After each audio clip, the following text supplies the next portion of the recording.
Barwick in Elmet, 7 miles east of Leeds. 4:55 p.m. Easter Monday, the 27th of March 1978. And even though it's blowing a force 5 gale, today's the day when Barwick takes the Maypole down. This task is undertaken every 3rd year, and traditionally it has to be taken down in the evening, as many years ago the villagers who undertook this task were in the main farm labourers, and Easter Monday to the manual workers of the district was just another working day. Its height is 90 feet, and it is said to be one of the tallest in the country. Custom degrees the timber pole is taken down manually using ropes, ladders and clothes props.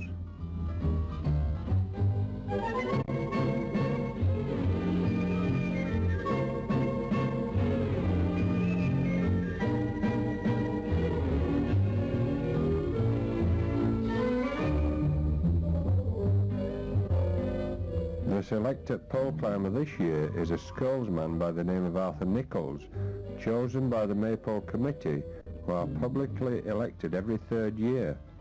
Until recent years, the villagers assembled round the pole and elected 3 polemen, whose duty it was to collect money, decorate, and make other arrangements for its raising on the following Whitsun Tuesday.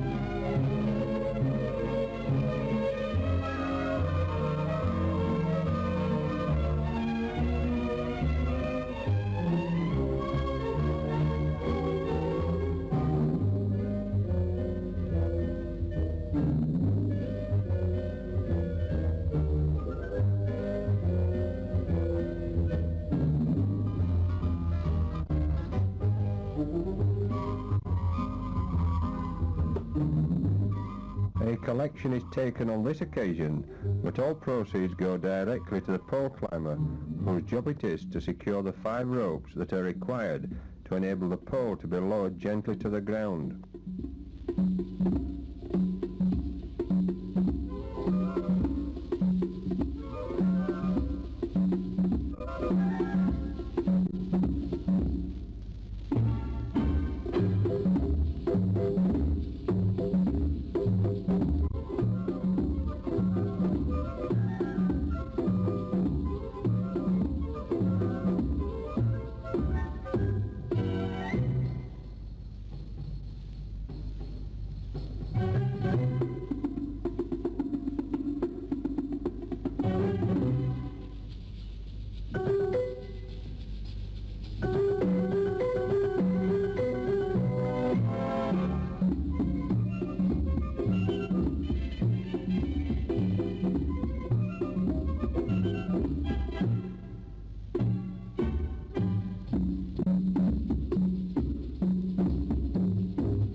All the volunteer helpers are kept well supplied throughout the evening with free liquid refreshment.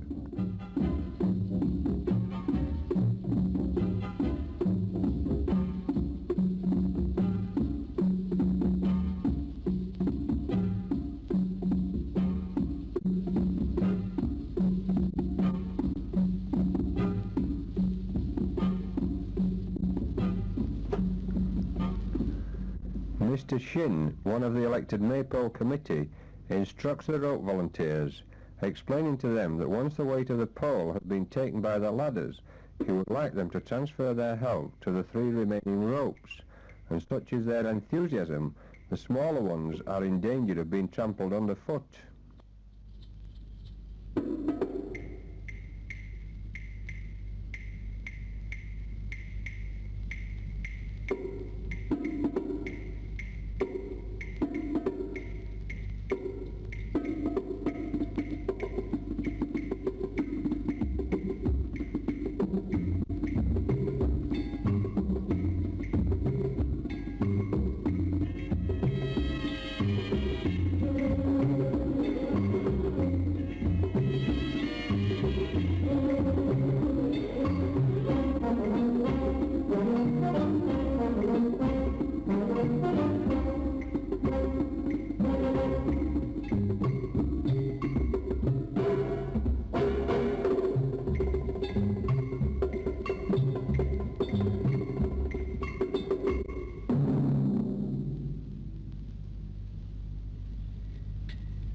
nearly 200 volunteers to carry the pole to Halltower Field.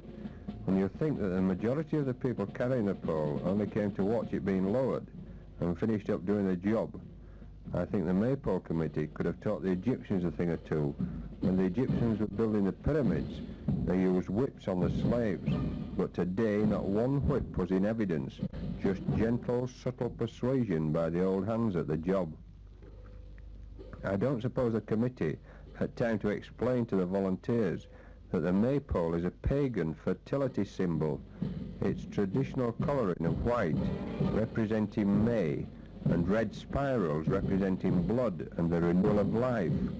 Blue has been added in recent years for patriotic reasons.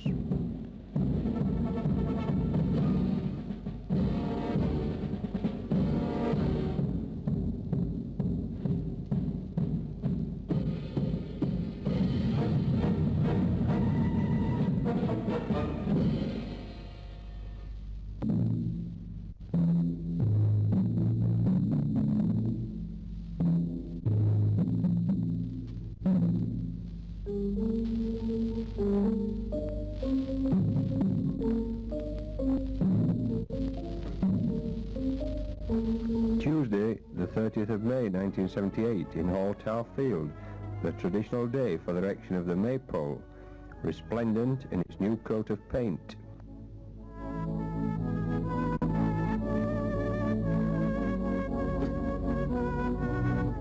Three and a half thousand people attended the gala in glorious sunshine. The May Queen Catherine Jones was to be crowned by the Lady Mayoress of Leeds, Mrs. Harry Booth. It was one of the first duties of Councillor Booth and the Lady Mayoress in his year of office. Catherine and her attendant Carice Burks were presented with Silver Jubilee medals by Mrs. M. Butcher, wife of the rector of Barwick, the Reverend N. Butcher.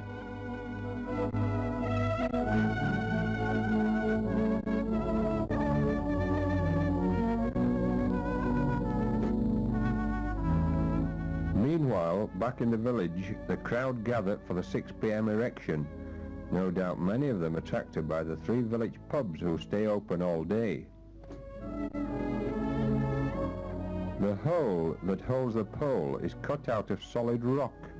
No record is held of how long a maypole has stood on this site.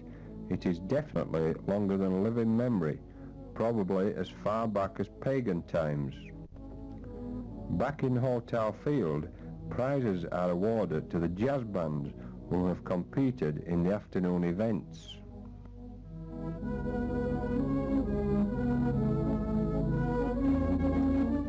A final inspection is carried out on the garlands of flowers which local women's groups have been making out of linen.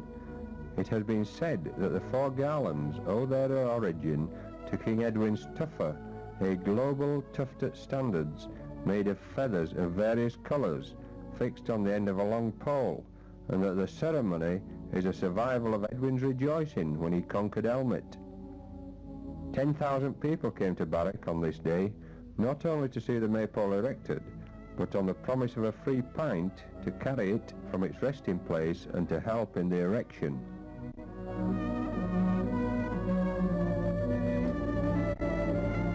When we examine the geography of Barwick and note the probable placing of the Celtic and earlier settlements in order to take advantage of the defensive position of the site, we note that the maypole is quite central to the settlement. The maypole was the focal point of the spring festival, when those rites calculated to promote crop and animal increase would be performed. It was not an altar, but a symbol to be dressed with flowers and other appropriate symbolic adornments.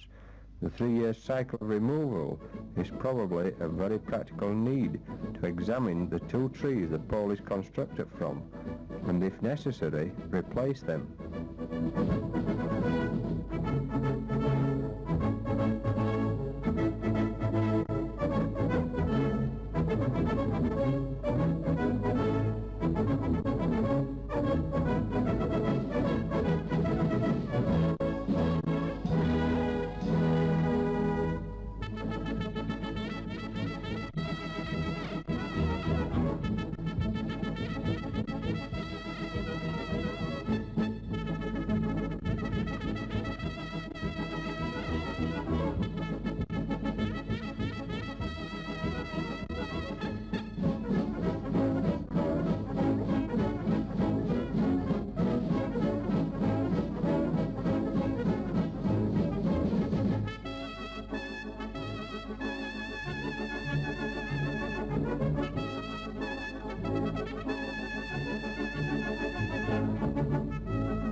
The chairman of the Maypole committee, Mr. J.S. Robertshaw, takes charge of the erection, and indeed he coordinated the very successful lowering on Easter Monday.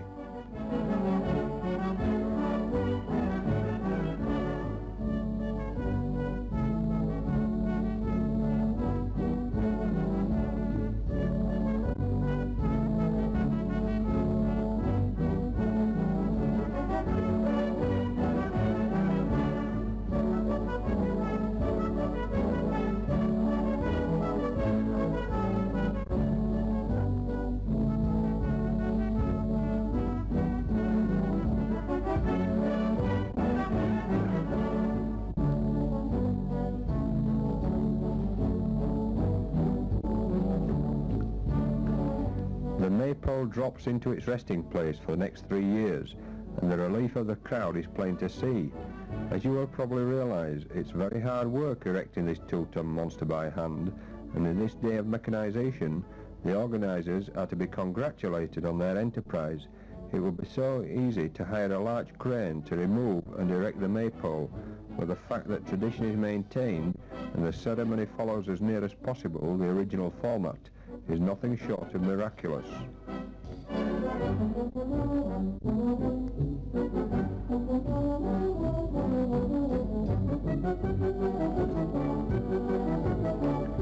It's not just a case of bringing it in and filling it up. It has to be lined up in order that it will stand 3 years of good old English weather, the best climate in the world. Well, that's a debatable point. But on this glorious summer day, who would want to be anywhere else but in a lovely English village, and a Yorkshire one at that?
Having climbed the pole to remove the 5 ropes that were necessary to raise the pole, tradition has it that the village lad climbs to the top and spins the gilded fox.